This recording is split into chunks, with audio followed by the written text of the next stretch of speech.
lingual artery. Lingual artery is the another anterior division branch. It arises from the external carotid artery.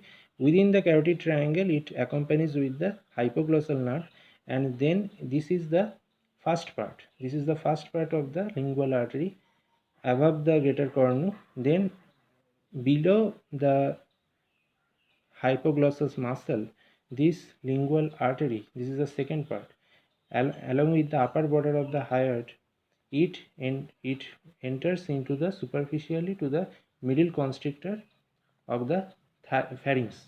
So it is superficial to the middle constrictor of pharynx. Now the third part is known as the deep lingual artery, and it is runs upward along with the anterior border of the hypoglossal. It gives supply to the tongue,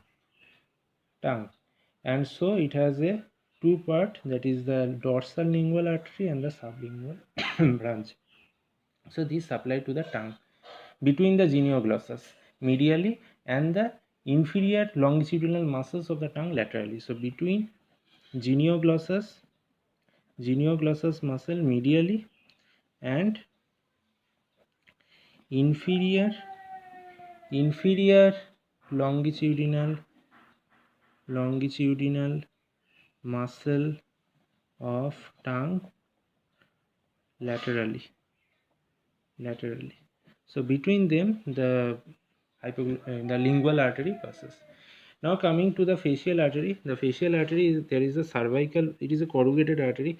So there is a cervical part and a facial part. The cervical part arises and it groups around the posterior border of the submandibular gland like a S-shaped groove. Then it enters to the angle of the mouth at the anterior-inferior angle of the masseter muscle. Now in the masseter muscle, after that it is corrugated and it enters into the face, and it gives supply to the superior labial branch above the lip, lower the lip, inferior labial branch, the lateral nasal branch, and also supplies to the septum of the lateral wall of the nose, and then the angular artery in the medial angle of the eye. And before that, these are the facial part branch. The cervical part branch has ascending palatine branch. Between the styloglossus and stylopharyngeal, it is gives supply to the tonsil. Another branch is the tonsillar branch, which is the main branch of the tonsil. Another branch is the submental branch. So it is with the mylohyoid nerve. With the mylohyoid nerve is supplied to the sublingual gland and the submental triangle, the anterior triangle of the neck, and the glandular branch, that is a submandibular gland. It will supply directly branch to the submandibular gland in the digastric triangle. So this is all about the facial artery. Now coming to the maxillary artery. Maxillary artery will accompany with the auricular temporal nerve, and it will give supply to the infratemporal fossa. The branches of the maxillary artery I will discuss in the next lecture. Superficial temporal artery gives anterior and the posterior division. Another branch is the transverse facial artery along with the middle temporal artery, which will supply to the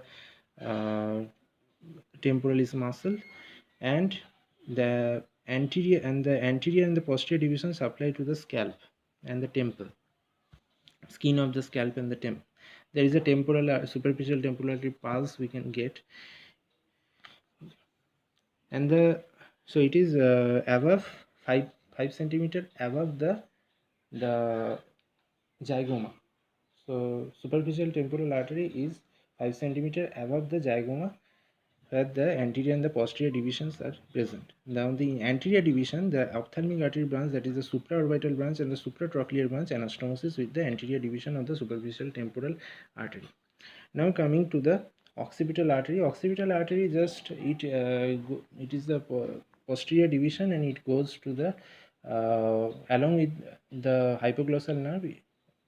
It goes to the carotid. In the carotid triangle, the artery gives the two branches to the sternocleidomastoid, okay, and it goes to and supply to the posterior cypress of the head. Now coming to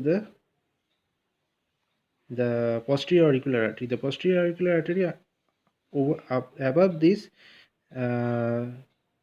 posterior belly of the digastric, the posterior auricular artery is present. Now it gives one supply to the skin of the scalp and the stylomastoid branch, and this stylomastoid branch enters to the stylomastoid foramen and gives the branch to the mastoid, blood supply to the mastoid, the semicircular canal and the facial nerve. Now the ascending pharyngeal artery gives a meningeal branch, auditory tube, branch to the auditory tube, branch to the tonsil and the middle ear, the medial wall of the middle ear, the ascending pharyngeal artery. The ascending pharyngeal artery is medial side of the carotid artery. So it is one of the artery which is medial to the carotid artery. So this is all about the external carotid artery and its branches. Thank you.